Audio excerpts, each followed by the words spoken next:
ഏവർക്കും സ്നേഹവന്ദനം. വേലി തന്നെ വിളവ് തിന്നുക എന്ന് പറഞ്ഞാൽ എങ്ങനെയിരിക്കും? നമ്മുടെ ജനാധിപത്യം ലോകത്തിന്റെ മുമ്പാകെ എപ്പോഴും ശിരസ് ഉയർത്തി നിന്നതാണ്. എന്നാൽ അതിന്റെ കാവൽക്കാർ എന്നറിയപ്പെട്ടിരുന്നിട്ടുള്ള ചീഫ് ഇലക്ഷൻ കമ്മീഷനും അദ്ദേഹത്തോടൊപ്പം തന്നെയുള്ള കമ്മീഷൻ അംഗങ്ങളും ഒരു പ്രത്യേക പാർട്ടിക്ക് വേണ്ടി മാത്രം സംസാരിക്കുന്ന പോലെ ജനങ്ങൾക്ക് തോന്നുന്നു. എന്തു ചെയ്യും?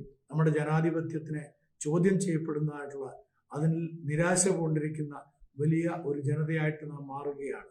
അതിന് പരിഹാരം വരണമെങ്കിൽ ഓരോ പൗരനും, ഓരോ ഇന്ത്യക്കാരനും വളരെ ആർജവത്വത്തോടുകൂടെ ഈ കാര്യങ്ങളോട് പ്രതികരിച്ചെങ്കിലേ പറ്റുകയുള്ളൂ. ഏതെങ്കിലും തരത്തിൽ കള്ളവോട്ടുകളോ ഏതെങ്കിലും തരത്തിൽ വോട്ട് ചോർച്ചയോ സംഭവിച്ചിട്ടുണ്ടെങ്കിൽ അതിന്റെ കാരണക്കാർ മറ്റാരുമല്ല, ആ ഇലക്ഷൻ കണ്ടക്ട് ചെയ്യുവാൻ നിയമിതരായിരിക്കുന്ന അതിന്റെ കമ്മീഷൻ അംഗങ്ങളാണ്. അവരാണ് അതിന് ഉത്തരം പറയേണ്ടത്.